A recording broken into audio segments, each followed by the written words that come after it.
Hey man, yo kakampe. Madame, Monsieur, et bienvenue à Conversation en Noir. Mon nom est Jean-René Dominique Quilou, votre présentateur. Pour cette édition spéciale de le mois de l'histoire de Noir ici au Canada, nous sommes très heureux d'accueillir Monsieur Alain Babineau, juriste, sergent d'état-major retraité de la Gendarmerie royale du Canada et ancien officier du OPP, service de police de la ville de la province de l'Ontario. Et en ce moment, il est conseiller en sécurité publique et en matière de profilage racial et également avocat pour des questions d'équité et de justice sociale.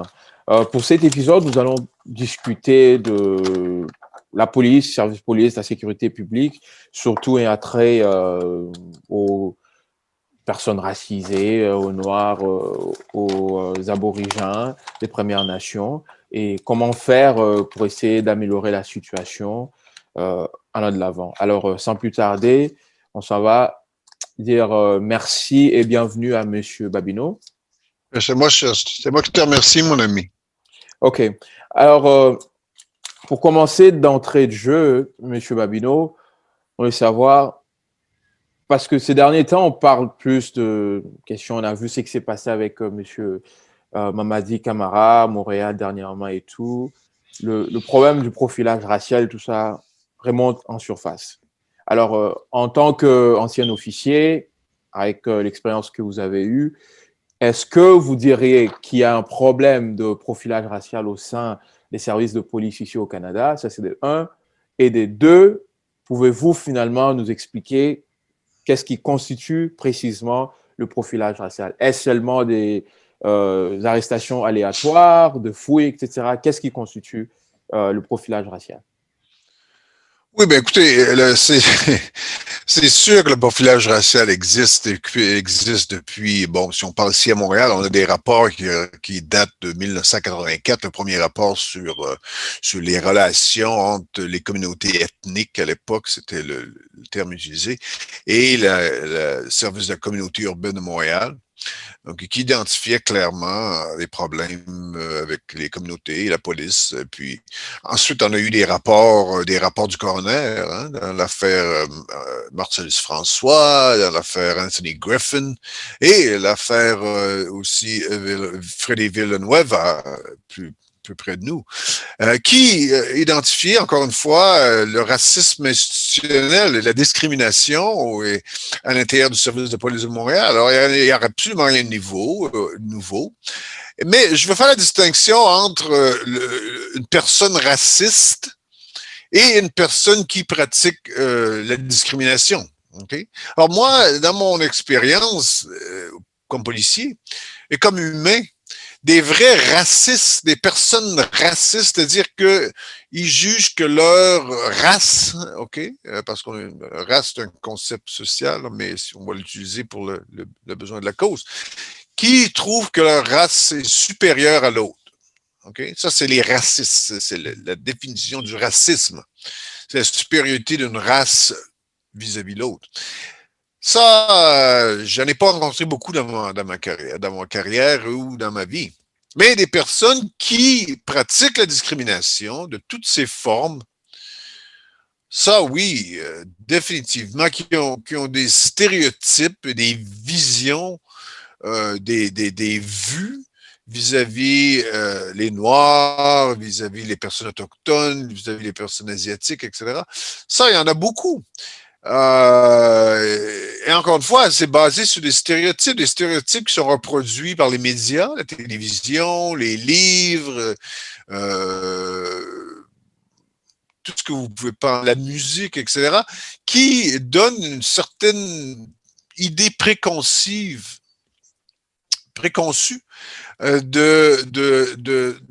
du potentiel de criminalité, par exemple, lorsqu'on parle du profilage racial, c'est ces stéréotypes-là que certains policiers utilisent pour décider s'ils vont interpeller, s'ils vont arrêter, et même la façon dont ils vont se comporter durant une enquête. vis-à-vis un suspect ou un sujet de race noire, par exemple, ou d'Autochtones aussi, dans certains endroits où les communautés autochtones sont plus présentes. Alors, sans aucun doute, je pense que les chiffres le montrent, le démontrent, les rapports, que ce soit des rapports au niveau des rapports au niveau des chiffres ou un rapport contextuel, si on veut. On ne peut pas le renier, c'est-à-dire que ça existe. Effectivement. Et juste pour me dire, alors, qu'est-ce qui constitue le profilage racial? Quand tu le profilage racial, encore une fois, c'est basé sur les stéréotypes, c'est de juger, d'utiliser finalement la race ou l'origine ethnique d'une personne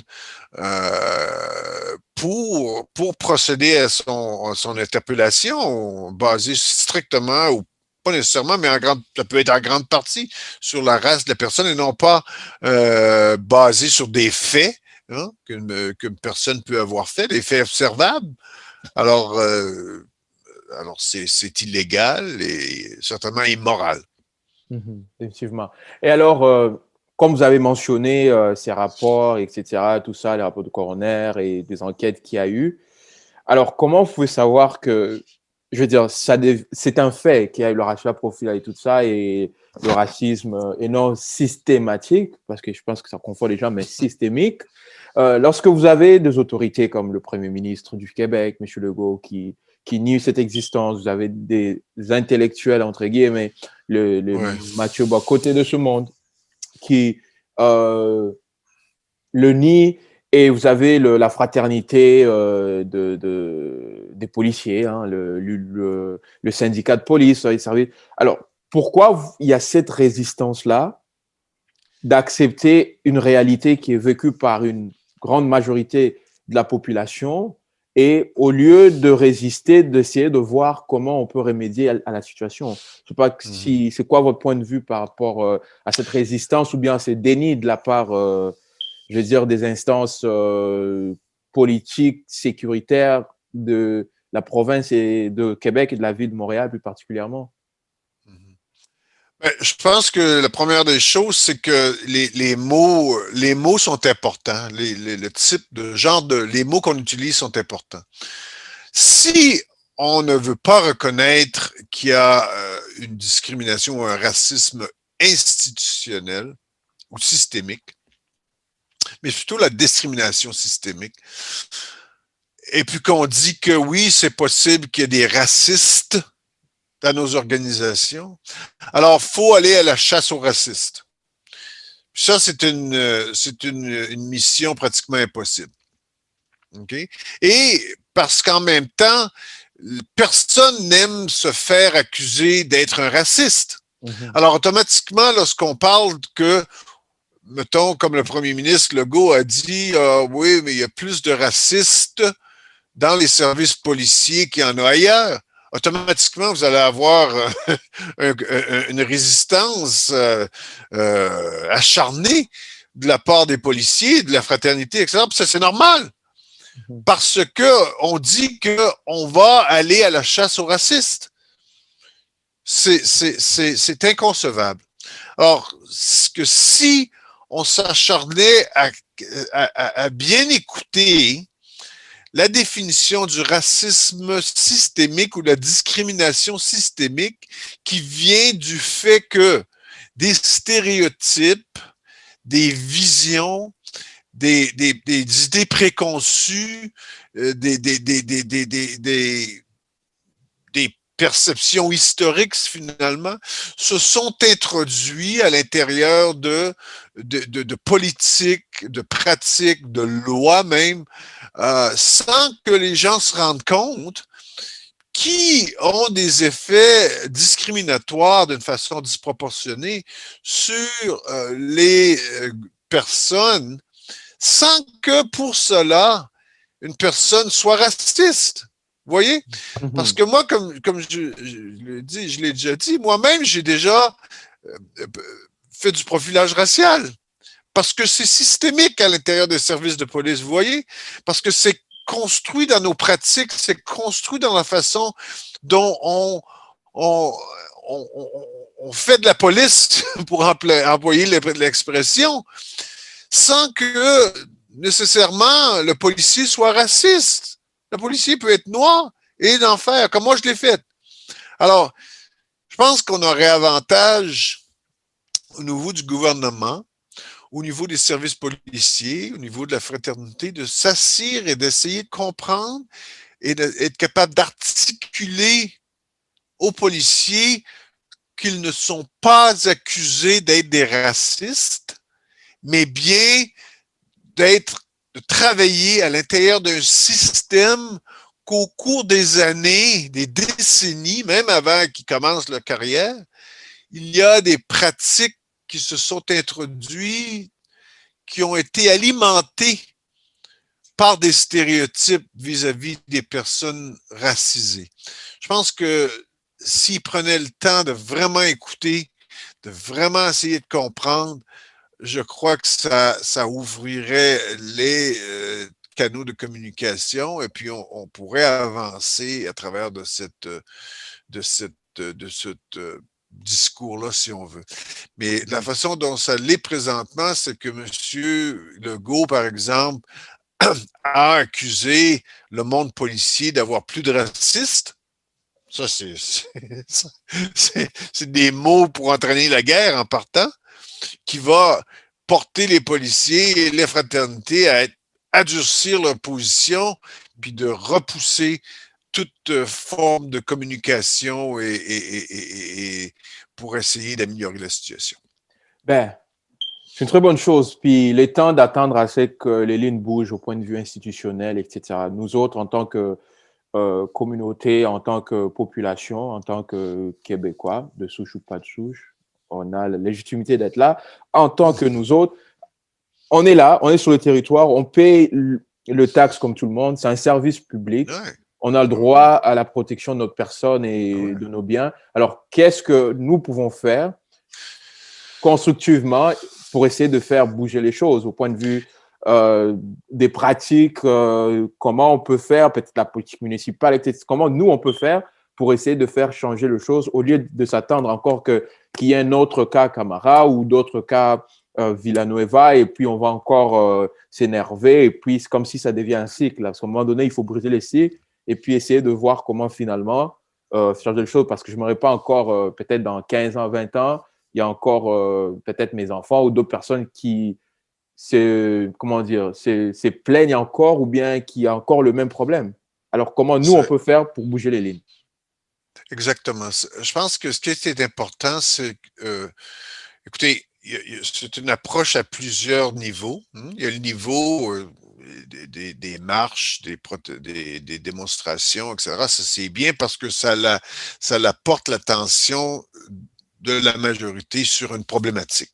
Mm-hmm. Ça, on s'entend, ça va bien. Mais il ne faut pas que ça s'arrête là. Il faut que ça continue à travers du lobbyisme, par exemple, pour demander des changements dans la loi, okay, de la loi. Faut que, ensuite de ça, on utilise les systèmes qui sont en place, même si les gens sont un peu sceptiques au niveau des systèmes de plainte, etc. Mais il faut les utiliser parce que si on les utilise pas, et puis tout ce qu'on fait, c'est se plaindre sur Facebook ou sur peu importe, ça n'apportera absolument rien. Zéro. Ça va faire du bien aux gens de se défouler, de parler, tout ça, mais les organismes ne feront pas de changements basés sur des plaintes sur Facebook. Ça n'existe pas. Alors, il faut utiliser les systèmes et il faut se mobiliser d'une façon constructive. Vous allez utiliser le constructif parce que, moi, je vous dis tout simplement que les services de policiers ne seront jamais forcés par la population à se plier à leurs demandes. Ça ne sera jamais obtenu par la force. Okay? Ça, à moins d'une révolution, puis une révolution, ben, c'est ensanglanté. Une révolution, c'est ensanglanté. Puis je suis pas certain, moi, que les groupes militants présentement sont prêts à aller en prison, comme ça s'est fait aux États-Unis dans les années 50 et 60, de se faire tirer, de se faire battre, etc., etc. Je ne pense pas que nos militants sont prêts à aller jusque-là. Puis, historiquement parlant, il n'y a jamais eu de groupe militant qui ont fait plier les autorités, qui ont fait plier, je parle en Amérique du Nord, qui ont fait plier les autorités pour dire OK, on va vous donner qu'est-ce que vous voulez. Ça a jamais fonctionné. Alors, il y a plusieurs façons, mais je pense une des façons aussi, c'est que les gens doivent être éveillés au besoin de voter, OK, d'aller au scrutin. Écoutez, moi, je crois que, premièrement, il doit y avoir une loi fédérale sur le profilage racial, OK, qui va imputabiliser les services de police au niveau de prendre des mesures concrètes à l'intérieur de leurs services contre le profilage racial, s'ils veulent obtenir, par exemple, des fonds, des budgets au niveau fédéral, parce que souvent, des activités au niveau des services policiers dans les provinces, etc., il y a de l'argent disponible au fédéral pour eux, pour faire leurs activités, disons, comme le crime organisé ou les gangs de rue, les choses comme ça. Alors, moi, je dis qu'une loi fédérale, comme il avait été proposé en 2005 par les nouveaux démocrates, devrait être mise en place au niveau fédéral pour s'assurer que ceux qui veulent avoir des fonds, comment on dit, des grants, mais aide-moi avec le mot, des subventions au niveau du gouvernement fédéral, au niveau de la sécurité publique fédérale, ben, ils devraient s'assurer qu'ils ont des mesures en place dans leur service de police au niveau de combattre le profilage racial. Ça, c'est numéro un. Numéro deux, une loi provinciale qui serait en harmonie, si on veut, avec cette loi fédérale-là pour s'assurer qu'au niveau provincial, on a des choses en place pour combattre le profilage racial. Pas qui a sorti dernièrement au groupe des 7 là, avec M. Legault au Québec, qui est vraiment quelque chose de flou. On dit faites-nous confiance, des choses, mais faites confiance, que tu confiance. Encore une fois, c'est bon. On doit avoir ça au niveau provincial et aussi au niveau municipal, chaque municipalité, mais tout doit être en harmonie du fédéral jusqu'au municipal au niveau du combat du profilage racial. Mais les gens doivent mettre la problématique du profilage racial comme enjeu du scrutin. Définitivement. Alors, à la lumière de ton expérience face à ces questions, alors quel conseil avez-vous pour des jeunes ou bien de moins jeunes qui pensent de personnes issues de, bon, j'aime pas ces mots-là, la diversité, les personnes racialisées, tout ça, mais on va dire des Noirs canadiens, des Noirs québécois, des Noirs montréalais qui veulent joindre que ce soit la Gendarmerie royale ou bien la SPVM. D'abord, de un, est-ce que vous les encouragez à le faire? Et de deux, à quoi ils doivent s'attendre pour point de vue interne, d'abord, de leur expérience, qu'est-ce qu'ils peuvent vivre? Et est-ce que, pour finir, ils ont une possibilité, potentialité de s'y faire changer les choses en dedans du service de police ou bien de la GRC? Ben moi, je les encourage, c'est sûr que je les encourage. Écoutez, moi, c'est sûr que j'ai toujours voulu faire un policier, c'est soit faire un policier ou un cambrioleur de banque. Alors, j'ai décidé d'être policier, mais en même temps, j'encourage les gens parce que c'est une bonne profession, c'est un bon emploi, ça paye bien, les bons avantages sociaux, une stabilité relative au niveau financier, en tout cas, pour la famille et tout. Alors oui, J'encourage les gens à le faire, mais les gens doivent savoir que, comme tout autre organisme, que ce soit un bureau d'avocat ou que ce soit dans le milieu hospitalier ou comme dans le milieu d'éducation, professeur, etc., le racisme et la discrimination va continuer à exister. Donc, ils vont subir la même chose que dans n'importe quel autre organisme à l'interne, parce que c'est réel. Mais, encore une fois, je dis, j'encourage les gens à le faire. L'autre affaire, pour faire changer de l'intérieur, ben ça, c'est plus compliqué parce que, particulièrement aussi au Québec, où on a 0 point, ici à Montréal, on a presque 8% de personnes dites minorités ethniques à l'intérieur du SPVM, la force politique n'existe pas là pour faire changer les choses à l'interne, vous voyez. Et puis la majorité de ces gens-là se retrouvent dans les paliers les plus bas. Alors, mais jusqu'à temps que on force le changement de programme d'équité à l'emploi, qu'on force d'action affirmative pour justement s'assurer que on a une représentativité à tous les paliers, les pouvoirs décisionnels, etc. Là, on peut voir des changements, mais ça vient à l'intérieur d'une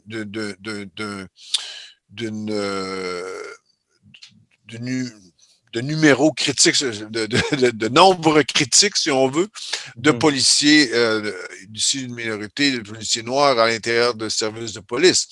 Mais ça, mais moi, oui, on peut, même, vous voyez, même ceux qui viennent en arriver à devenir dans les hauts niveaux, où ils se retrouvent peut-être au niveau élevé, mais c'est difficile quand tu es seul parce que, encore une fois, tu fais affaire avec des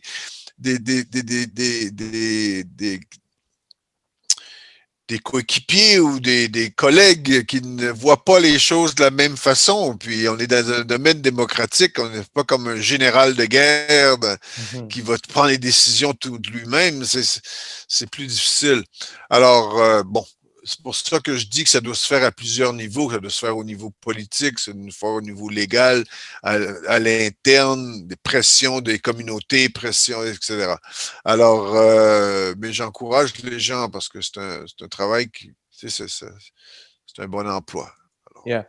Mais aussi, quand vous parlez des officiers et tout ça, parce qu'on entend aussi parler de peut-être on doit améliorer notre recrutement, peut-être la formation, etc. Est-ce que vous pensez que c'est une mesure qui peut bouger les choses parce que s'il y a des pratiques et tout ça, est-ce que quand vous êtes passé là, l'entraînement se fait différemment, mais comme vous dites, quand vous rentrez, vous avez un coéquipier peut-être un peu plus vieux qui a déjà intériorisé des pratiques qui est teinté ou parsemé de préjudices et c'est plein de biais raciaux, etc., qui finalement transmet ça, parce qu'on le voit, nous sommes tous les deux avocats, on le voit, c'est que peut-être il y a à l'école de droit et en pratique, c'est deux choses différentes. Souvent en pratique, celui qui est ton maître de stage, ben, tu vois ce qu'il fait, tu essaies de copier parce qu'ils sont là, donc ils doivent savoir mieux.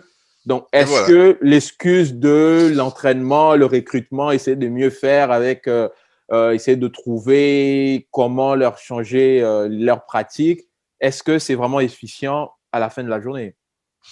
Ben, c'est pour ça que je dis que c'est systémique et institutionnel. Vous voyez, tu as l'exemple du bureau d'avocat. Alors, tu te retrouves dans un grand bureau d'avocat où il y a des pratiques clairement discriminatoires. Alors, qu'est-ce que tu fais? Tu es le seul. Qu'est-ce que tu fais? Est-ce que tu embarques là-dedans ou tu t'opposes? Je te laisse répondre à la question. Alors, c'est la même chose pour les policiers.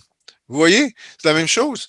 Et puis, ça devient une question de survie pour certains d'entre eux. Alors, c'est pas facile à l'interne, mais c'est pour ça que ça prend des politiques à l'interne de tolérance zéro. C'est pour ça que je dis que c'est à plusieurs paliers. C'est pas juste la formation.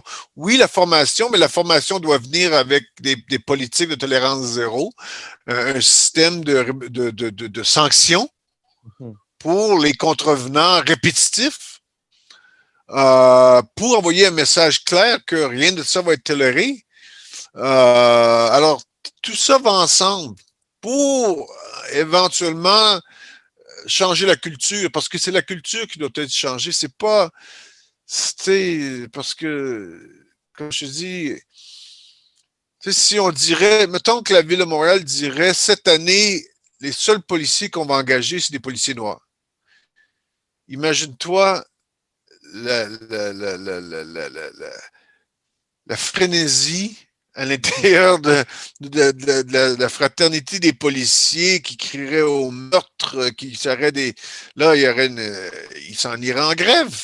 Mhm. Tu t'imagines? Parce que, mettons, la police de Montréal dirait, écoutez, on a 8%, nous, on veut monter à la même chose qu'à la ville, qui est 34% de minorités. Alors, tous les policiers qu'on va engager cette année seront des policiers de six minorités visibles. Imagine-toi pour une seconde. Tu vois? Mais Ah, ça au break serait loose. ça. Mhm. C'est une émeute. Mais Mhm. ça serait ça qui devrait se faire pour justement en arriver à obtenir un certain un résultat au niveau de la représentativité, la diversité à l'intérieur du service de police. Mais est-ce que le service de police de Montréal est prêt à prendre le taureau par les cornes et faire ça?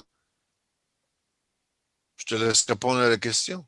C'est ça. Ben, Je te comme on laisse dit, imaginer. Je te il laisse posait, je vais y imaginer. répondre. Bah, effectivement, ben, Monsieur Babino, merci beaucoup. Je crois que merci d'avoir vous remercié pour vos services, d'avoir protégé nos communautés. Et puis, ça vous permet de nous donner un peu les informations de l'intérieur et de donner des perspectives pour l'avenir. Espérons que les choses vont changer, les lignes vont bouger. Et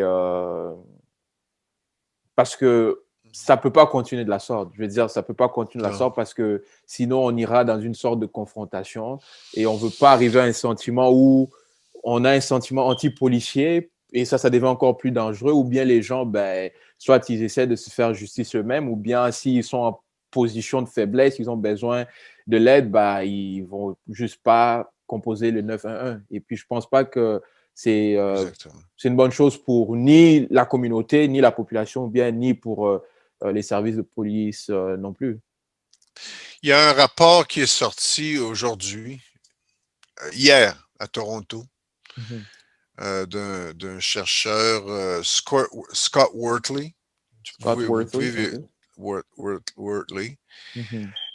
qui a fait plusieurs recherches sur le profilage racial, la discrimination, etc., dans les milieux policiers, dans le système de justice criminelle, Mhm. qui dit que les perceptions et les attitudes de la communauté noire de Toronto vis-à-vis la police est la même depuis 25 ans. Elle n'a Wow. pas changé. Elle n'a pas changé depuis 25 ans. 80, je crois 85% de la population noire de Toronto a une très mauvaise vision de leur service de police. Puis, Ouais. ils ont eu un chef de police noir pendant 4 ans. Là. Yeah, Ils ont Monsieur pas. Sanders, là. Yeah. Sanders. Vous voyez? Mhm. 25 ans. Moi, j'imagine que si on ferait le même exercice à Montréal, je penserais qu'on aurait probablement les mêmes résultats, sinon plus haut. Ouais. Je vous C'est laisse avec ça. tout à fait. Eh bien, M. Babino, merci Beaucoup de beaucoup. travail. Beaucoup de travail à faire.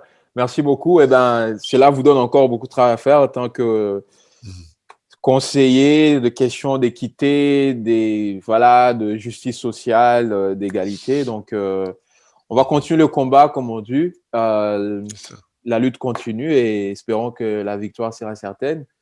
Et si on a Mhm. encore de questions par rapport à la sécurité publique et tout, on se fera un N'hésite pas. devoir de vous avoir encore, comme ça vous pouvez nous éclairer. N'hésite jamais. Ah ouais, merci beaucoup. Merci. Au revoir. Hey man, Yo Kakampe.